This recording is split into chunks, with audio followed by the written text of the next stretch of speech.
Good day and welcome again to your Live Light Devotionals, Day 5. And the theme of Day 5 is, what does God's call sounds like to you? Genesis 3 verse 9. But the Lord God called out to the man and asked him, "Where are you?" Grace is that soft voice urging us to change and helping us become who we were meant to be. What does God's call sounds like to you? Let's take a moment to think back today to when you were a kid. Do you remember how your mom or dad's voice sounded when you were hurt? Or when you did something nice? Or what about when you messed up? Or when you didn't listen to them? Can you recall how they used to call you back then?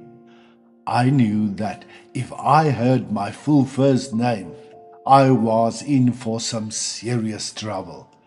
We discovered that the way people talked to us was a solid sign of how they were feeling about us at that moment. To a great extent, our actions influenced what we picked up from their call. Just think back to how you were feeling and what you've heard from mum or dad's call after you've messed up. How do you think God's call to Adam and Eve came across to them? I doubt God spoke to them in an angry or aggressive tone. Maybe they perceived it that way because they were scared. Perhaps that's why they were hiding away. Even though God was aware they had messed up, He approached them with love. At the same time, He offered them a promise of hope, saying He would send someone to crush the serpent's head. Genesis 3 verse 15. Through Jesus' death, He took on the sins and wrongdoings of all humanity. In doing so, He faced the slaps that we should have endured instead.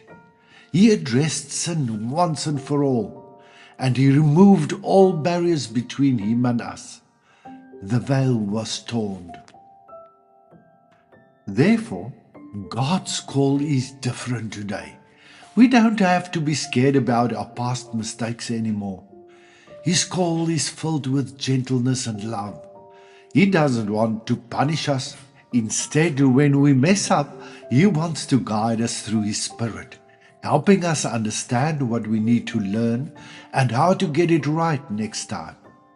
It's really about us understanding that every thought we have and action we take comes with its own set of consequences. At the same time, we need to realize that we have to carry the consequences of our choices. Just like Adam and Eve, we often point fingers at Satan and others when we mess up. Our bad decisions are influenced by our upbringing, our circumstances, and the situations we find ourselves in.